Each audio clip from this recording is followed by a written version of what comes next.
Bunu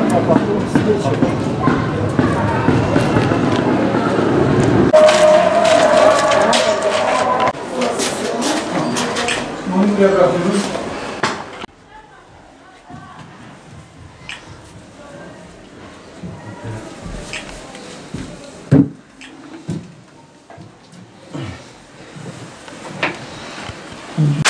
Bu bantı.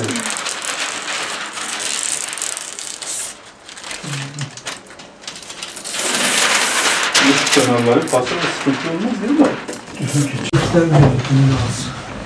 Tamam. Bıraksın. Bir taraf tam yanaştır. Şu yapamadım.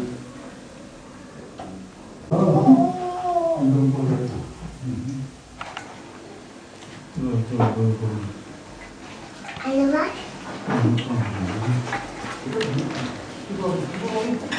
Çekerken sökecek. Şimdi bir takalım.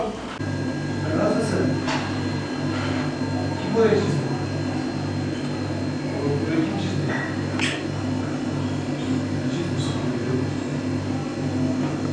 Sen çizdin. Ver. Aferin.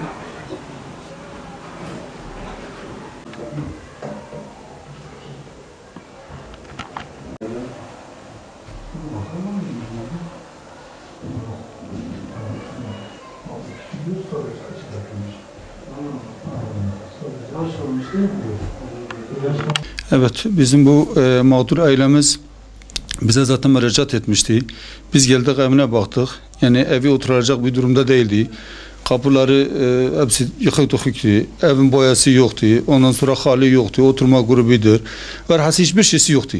Yani perişan bir haldeydi. Zaten 4 çocuğuyla tek başına yaşıyor. Koca zaten yok. Biz de bu konuda hayırseverlerle bu mağdur ailemizin şeyini paylaştık. Allah razı olsun. Onlar da yardımcı oldu. İşte kimisi oturma grubu verdi, kimisi hali verdi, kimisi televizyon masası, kapıları yaptık, bu boyasıdır, perdeleriydi. Allah çok şükür evi oturacak bir hale getirdik. Allah onlardan da razı olsun. Tabii bunun gibi şu an yani yüzlerce aile bu şekilde mağdur yardım bekliyorlar. Bizim de bu konuda pek yani yetiştirebilecek gücümüz de yoktur. Biz de bu konuda hayırseverlere bağlıyız. Yani hayırseverler inşallah getirdikçe ya da bunları görüp de bunun gibi aileleri görüp de yardım ettikçe inşallah biz de yardımlarını götüreceğiz. İnşallah gördüğünüz gibi evleri inşallah tertemiz etmişiz. Yani oturacak bir hale getirmişiz. Yani bazı çocuklarına bazı aldık. Dolap idi.